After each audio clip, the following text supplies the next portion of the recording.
Hi,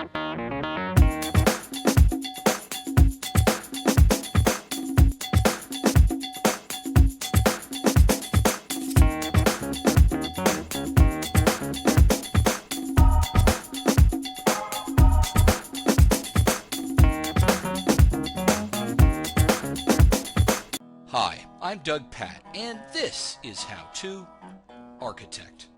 The Fibonacci Sequence, the Golden Rectangle, and Architecture. In 1202, Leonardo Fibonacci was famously investigating rabbit reproduction and made note of a sequence that is now known as his namesake, the Fibonacci Sequence. The sequence is a series of numbers derived by adding each number to the previous.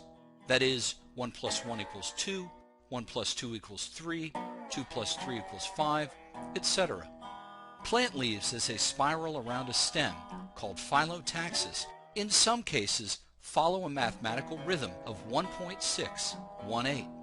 That's the same spiraling numerical rhythm seen on the skin of a pineapple, as well as the seed head arrangement of the sunflower and the base of a pine cone. In geometric terms, if a rectangle is drawn with one side equal to 1 and its perpendicular represented as 1.618, a desirable shape emerges. In 1876, Gustav Fechner did a study that determined people visually preferred the shape to other rectangles. It's thought that the ratio may have been used as early as the Egyptians in the creation of the Great Pyramids. Based on measurements of the pyramid at Giza, the hypotenuse almost precisely matches the number phi, or 1.618. It's also thought that Andrea Palladio employed the golden ratio of proportions. This is his Villa Rotonda, outside of Vicenza in northern Italy. Even the modern architect Le Corbusier used the proportions in his modular man study and, most likely, in the design of his Unité de Habitation in Marseille, France. I'm Doug Pat. We'll see you next time.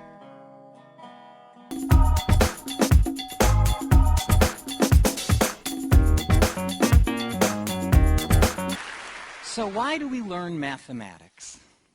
Essentially for three reasons: calculation, application, and last, and unfortunately least in terms of the time we give it, inspiration. Mathematics is the science of patterns, and we study it to learn how to think logically, critically, and creatively. But too much of the mathematics that we learn in school is not effectively motivated. And when our students ask, why are we learning this? And they often hear that they'll need it in an upcoming math class or on a future test. But wouldn't it be great if every once in a while we did mathematics simply because it was fun or beautiful or because it excited the mind? Now, I know many people have not had the opportunity to see how this can happen, so let me give you a quick example with my favorite collection of numbers, the Fibonacci numbers. Yeah, I already have Fibonacci fans here. That's great. Now, these numbers can be appreciated in many different ways. From the standpoint of calculation, they're as easy to understand as 1 plus 1, which is 2. Then 1 plus 2 is 3, 2 plus 3 is 5, 3 plus 5 is 8, and so on. Indeed, the person we call Fibonacci was actually named Leonardo of Pisa, and these numbers appear in his book, Liber Abaci, which taught the Western world the methods of arithmetic that we use today. In terms of applications, Fibonacci numbers appear in nature surprisingly often. The number of petals on a flower is typically a Fibonacci number, or the number of spirals on a sunflower or a pineapple tends to be a Fibonacci number as well. In fact, there are many more applications of Fibonacci numbers, but what I find most inspirational about them are the beautiful number patterns they display. Let me show you one of my favorites. Suppose you like to square numbers, and frankly, who doesn't? Let's look at the squares of the first few Fibonacci numbers, okay? So 1 squared is 1, 2 squared is 4, 3 squared is 9, 5 squared is 25, and so on. All right, now, it's no surprise that when you add consecutive Fibonacci numbers, you get the next Fibonacci number, right? That's how they're created. But you wouldn't expect anything special to happen when you add the squares together. But check this out. 1 plus 1 gives us 2, And 1 plus 4 gives us 5. And 4 plus 9 is 13. 9 plus 25 is 34. And yes, the pattern continues. In fact, here's another one. Suppose you wanted to look at adding up the squares of the first few Fibonacci numbers. Let's see what we get there. So 1 plus 1 plus 4 is 6. Add 9 to that, we get 15. Add 25, we get 40. Add 64, we get 104. Now look at those numbers. Those are not Fibonacci numbers, but if you look at them closely, you'll see the Fibonacci numbers buried inside of them. You see it? I'll show it to you. 6 is 2 times 3. 15 is 3 times 5. 40 is 5 times 8. 2, 3, 5, 8. Who do we appreciate? Fibonacci, of course. Now, as much fun as it is to discover these patterns, it's even more satisfying to understand why they are true. Let's look at that last equation. Why should the squares of 1, 1, 2, 3, 5, and 8 add up to 8 times 13? I'll show you by drawing a simple picture. All right, we'll start with a 1 by 1 square, and next to that put another 1 by 1 square. Together they form a 1 by 2 rectangle.